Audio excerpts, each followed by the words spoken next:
ഇന്ന് ഒരു അപൂർവ നിധിയുടെ ചരിത്രമാണ് പറയുന്നത്. ദശലക്ഷക്കണക്കിന് വർഷങ്ങൾ പഴക്കമുള്ള ശാസ്ത്രീയ ചരിത്രം. യുഗങ്ങൾക്ക് മുന്നേ അറേബ്യൻ ഉപദ്വീപ് ടൈത്തിസ് എന്നറിയപ്പെടുന്ന ഒരു സമുദ്രമായിരുന്നു. ശതകോടികൾ വരുന്ന സൂക്ഷ്മ ജലജീവികൾ ഈ ആഴം കുറഞ്ഞ ചൂടുള്ള സമുദ്രത്തിൽ ജീവിച്ചിരുന്നു. ഈ സൂക്ഷ്മജീവികൾ ചത്തടിഞ്ഞ് ജൈവപാളികളായി രൂപപ്പെടുന്നു.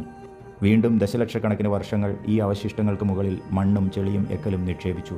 അതികഠിനമായ മർദ്ദവും ഭൂമിയുടെ അത്യുഷ്ണവും ഈ ജൈവ അവശിഷ്ടങ്ങളെ പാകം ചെയ്ത് ഒരു മെഴുകു രൂപത്തിലാക്കി.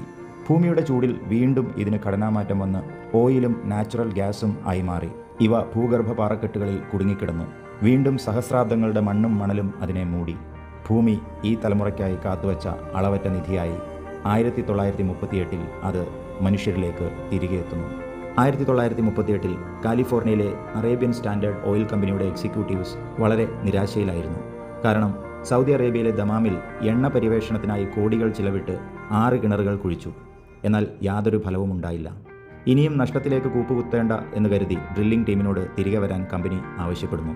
എന്നാൽ ഭൂമിയെക്കുറിച്ച് നല്ല അറിവും നിശ്ചയദാർഢ്യവും ഉള്ള ഭൗമശാസ്ത്രജ്ഞൻ മാക്സ് സ്റ്റെയ്നിക്കി കമ്പനിയോട് ഒരു അവസരം കൂടി ചോദിക്കുന്നു.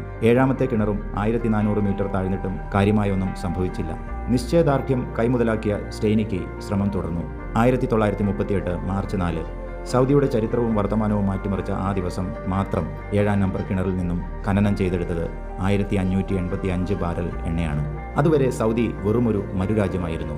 അങ്ങിങ്ങായി കാണുന്ന ഈന്തപ്പനകളും മരുപ്പച്ചയും വല്ലപ്പോഴും മാത്രം കാണുന്ന മനുഷ്യരും ഒട്ടകങ്ങളും. പക്ഷേ 1938 ശേഷം ലോകത്തെ അതിസമ്പന്ന രാജ്യങ്ങളിലൊന്നായി സൗദി മാറി.